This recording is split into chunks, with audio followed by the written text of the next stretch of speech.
ప్రకటన గ్రంథము 12వ అధ్యాయము దైవిక ప్రణాళికలో కీలకమైన ఘట్టాలను ఆవిష్కరిస్తుంది.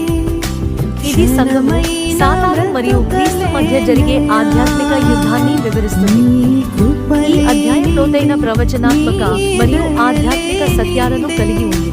సూర్యుని ధరించుకుని చంద్రుని పాదాల క్రింద 12 నక్షత్రాల కిరీటముతో కనిపించిన స్త్రీ దేవుని ప్రజలకు, ముఖ్యంగా ఇశ్రాయేలుకు లేదా సంఘమునకు ప్రతీక. ఆమె కనుక మగ శిశువు లోకమును ఇనుప దండముతో ఎలబోవు క్రీస్తు. ఎర్రని మహాఘట సర్పము సాతానును సూచిస్తుంది. దాని 7 తలలు, 10 కొమ్ములు, 7 కిరీటములు దాని అధికారమును, శక్తిని సూచిస్తాయి.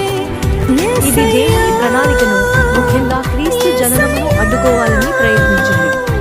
పరలోకములో మిఖాయేలు మరియు అతని దూతలు ఘట సర్పముతో యుద్ధము చేశారు. ఘట సర్పము ఓడిపోయి దాని దూతలతో సహా భూమి మీదకు పడవేయబడింది.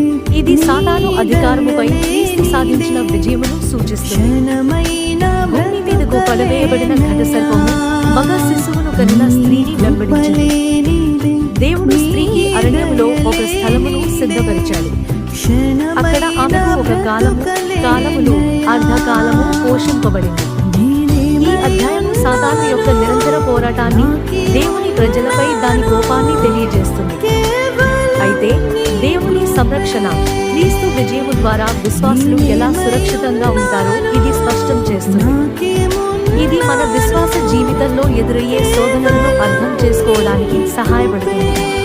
ప్రకటన 12 దేవుని సార్వభౌమాధికారాన్ని, క్రీస్తు అంతిమ విజయాన్ని నొక్కి చెబుతుంది. సాతాను యొక్క ప్రయత్నాలు దేవుని ప్రణాళికను అడ్డుకోలేవని ఇది మనకు ధైర్యాన్నిస్తుంది. ఈ సత్యాలు మన అధ్యయనానికి, బోధనకు, ప్రార్థనకు బలమైన ఆధారాలు.